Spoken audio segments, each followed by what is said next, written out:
Constantine the Great, the 10 most fascinating facts about the first Christian Roman emperor. Join us as we explore how Constantine the Great redefined an empire and elevated Christianity to new heights. From decisive battles to transformative edicts, discover the 10 milestones that shaped his unforgettable legacy. Learn more in this intriguing account. Number 10. Enduring legacy. In the annals of history, the figure of Constantine the Great stands as a beacon of profound transformation, both for the vast Roman Empire and for nascent Christianity. After his death in the year 337 AD, his legacy did not end with the decline of his mortal breath. Rather, it began to flourish and spread over the centuries. With cunning and vision, Constantine had reconfigured the structures of power and spirituality of his time, establishing a new order that rooted the Christian faith at the heart of political power. His decision to found Constantinople as a new capital, a second Rome, not only reflected his imperial greatness but also set the stage for Christianity to become the guiding force in Western politics and society. Constantine's legacy extended beyond imperial borders and through time itself. He was venerated as a saint in various Christian traditions, especially in the Orthodox Church, where he is known as equal to the apostles. This veneration highlights the profound impact of his religious policies, which not only changed the religious landscape of his empire but also defined the course of Christianity in the millennia to come. Thus, the figure of Constantine becomes a critical link between the ancient and medieval worlds, a bridge between two eras, whose vision and decisions continue to resonate in the way we conceive and practice faith to this day. Number 9. Baptism before his death. As Constantine the Great aged and reflected on his vast empire and deep faith, a pending matter weighed on his spirit, the sacrament of baptism.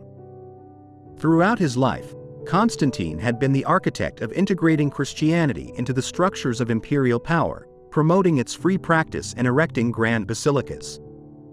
However, personally, he had postponed his baptism, a not uncommon practice at that time, where many believed that baptism washed away all sins, and therefore chose to receive it on their deathbed to ensure spiritual purity upon entering eternal life. In the spring of the year 337 AD, feeling close to his end, Constantine retired to the city of Nicaea, a place that had marked important moments in his career and life. There, surrounded by advisors and clergymen, Constantine finally requested to be baptized in the waters of the Christian rite.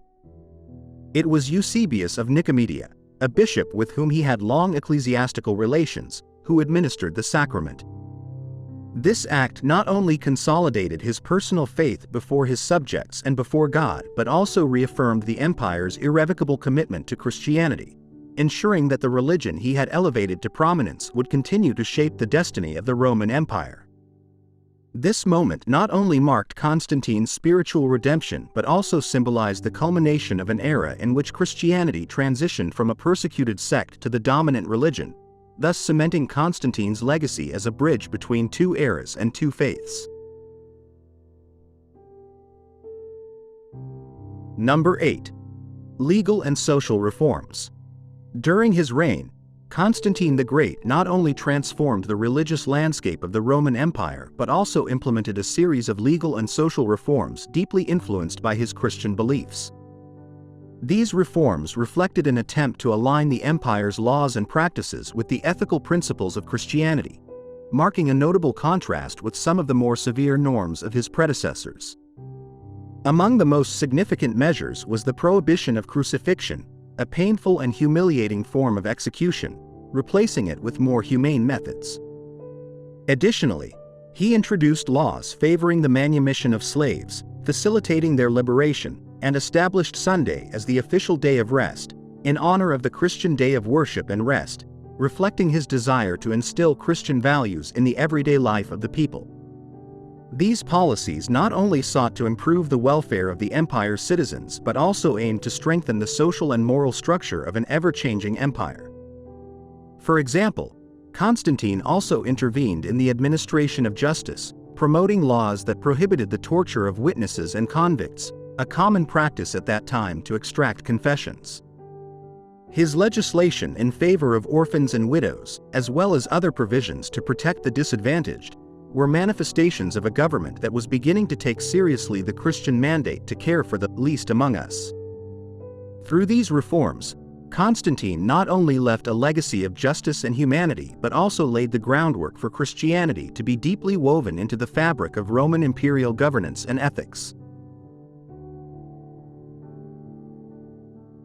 Number 7. Church construction policies.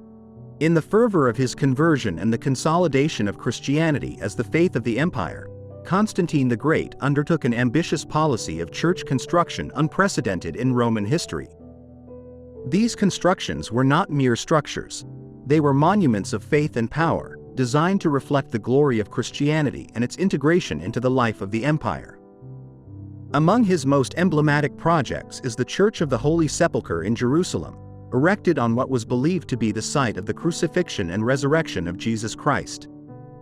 This act was not only a gesture of personal devotion but a powerful political statement that marked the sacred places of Christianity with the imperial seal.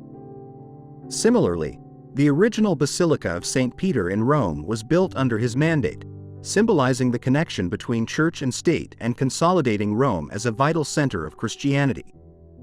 In addition to these magnificent temples, Constantine also ordered the construction of numerous other churches in important urban centers and pilgrimage sites throughout the empire, from North Africa to Greece. These churches not only served as places of worship and gathering for the growing Christian community but also as visible symbols of the transformation of the religious and cultural landscape of the Roman Empire.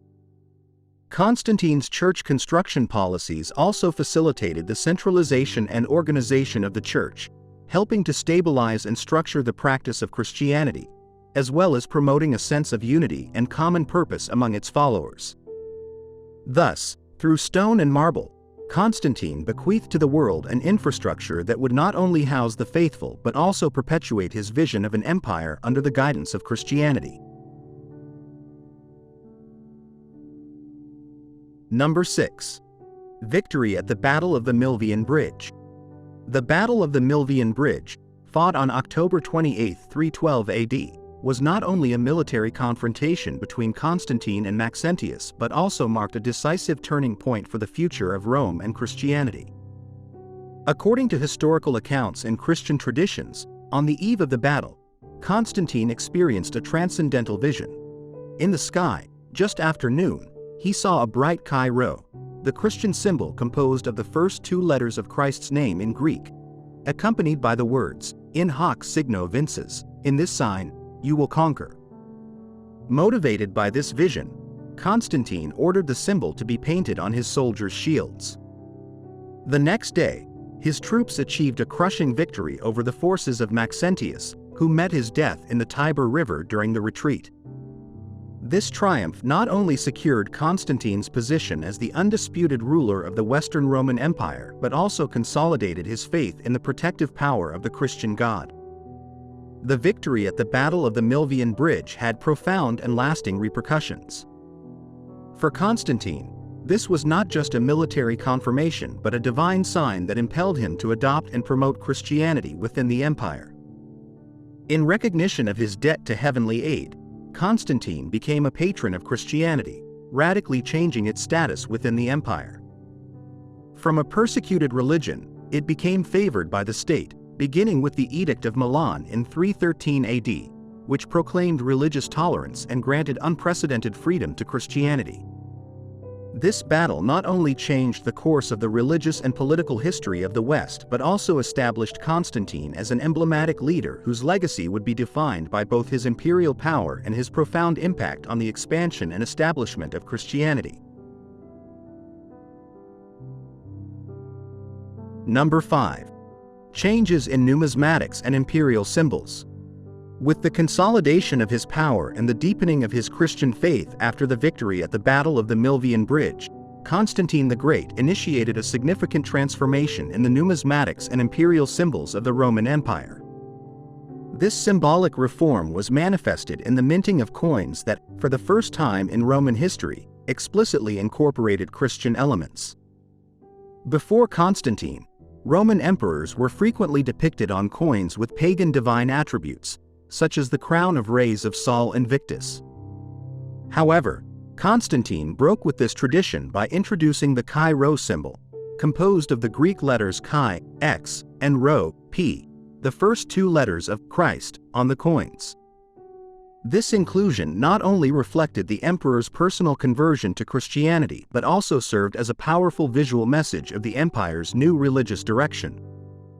In addition to coins, Constantine also incorporated Christian symbols into other elements of the state apparatus, including military standards and imperial attire.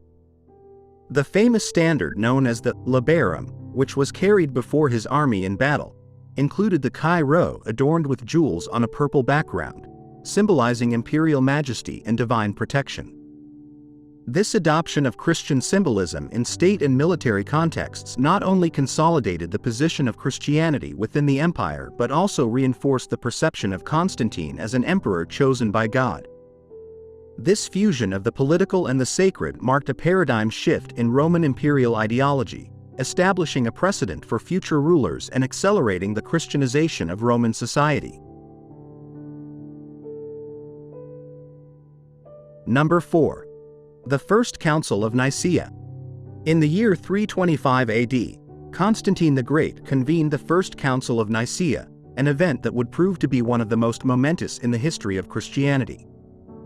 This council, the first of its kind to be organized under the auspices of a Roman emperor, took place in the city of Nicaea, in present-day Turkey. The primary reason for convening this council was to resolve the growing theological disputes that threatened the unity of Christianity, especially the controversy sparked by the teachings of Arius, a presbyter from Alexandria, who denied the divinity of Christ. This dispute not only posed a theological problem but also jeopardized the social and political stability of the empire, which Constantine was determined to unify under his rule. The council brought together bishops from across the empire, who debated and ultimately condemned Arianism as heresy, affirming the belief in Christ as consubstantial with the Father, a doctrine enshrined in the Nicene Creed. The impact of the First Council of Nicaea was profound and enduring. Not only did it provide a clear and authoritative definition of Christian orthodoxy, but it also established the precedent that the emperor could, and indeed should, play an active role in the religious affairs of the empire. Through this council, Constantine sought not only to promote religious unity but also to consolidate his control over a diverse and often fractured empire. The Nicene Creed, formulated during the council, would become a cornerstone of the Christian faith, recited in liturgies throughout the centuries. Additionally, the council also established canons that would govern the administration of the church, addressing everything from ecclesiastical hierarchy to the conduct of the clergy, thus reinforcing the structure and governance of the church as it expanded and evolved in a constantly changing empire. Number 3. Foundation of Constantinople. In the year 330 AD, Constantine the Great carried out an act of transcendent importance that would change the course of history: the foundation of Constantinople. Choosing the ancient city of Byzantium as the site for his new capital, Constantine transformed it into a splendid center of power, culture, and Christianity, thus reconfiguring the geopolitical map of the Roman Empire. The strategic location of Constantinople, at the crossroads of Europe and Asia, alongside the vital Bosporus Strait, not only ensured military and economic advantages but also established a perfect nexus between the East and the West. The new capital was conceived as a New Rome, a reflection of the empire's grandeur but imbued with the spirit of emerging Christianity. Constantine endowed the city with majestic public buildings, wide avenues, and monuments, including Christian churches that underscored his commitment to the faith he had actively adopted and promoted as emperor. The foundation of Constantinople symbolized a turn towards an era of stability and cultural renewal in the empire. Through this new capital, Constantine not only provided a strong counterpoint to the growing power of Rome but also created a lasting center for Christianity, which would eventually become the heart of the Byzantine Empire. This act of foundation was not simply a change of imperial residence but a profound realignment of the cultural and religious identity of the empire.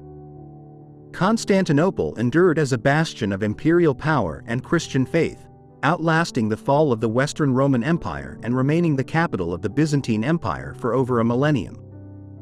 Constantine's vision ensured that his legacy and his city, the city of Constantine, would continue to influence European and Asian events long after his death, serving as a beacon of imperial power and Christian faith until 1453.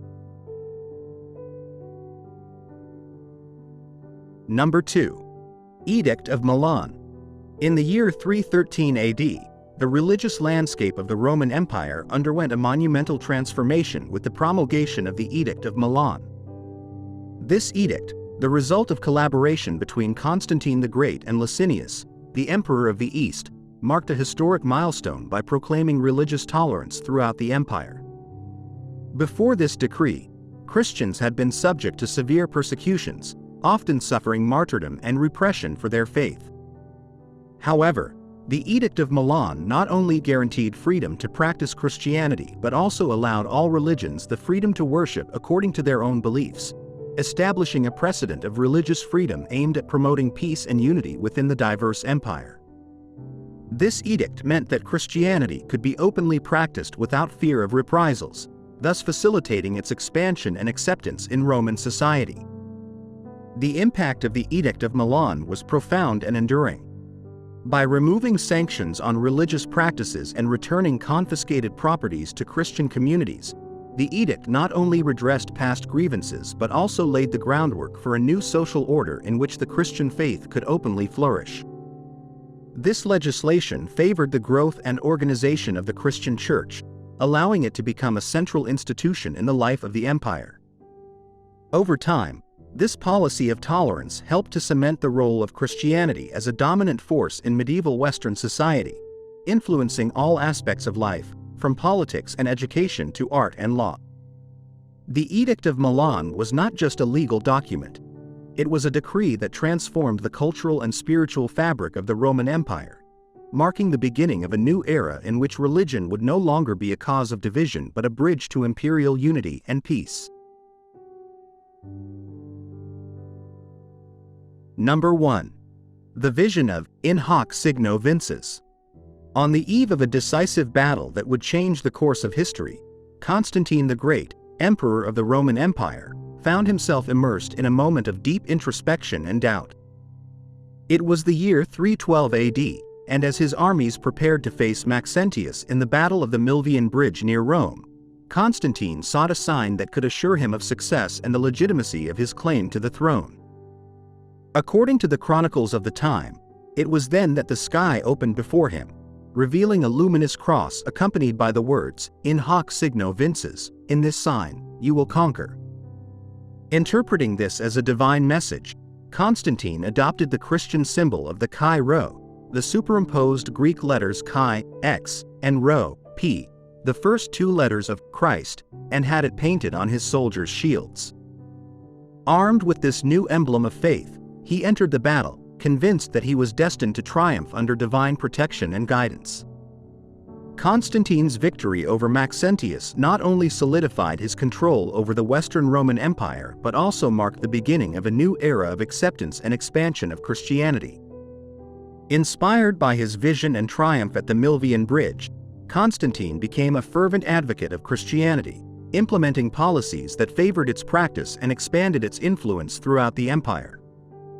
This event not only consolidated Constantine's position as emperor but also transformed the chi rho into a powerful symbol of unity and divine protection, resonating through the centuries in Christian iconography and spirituality.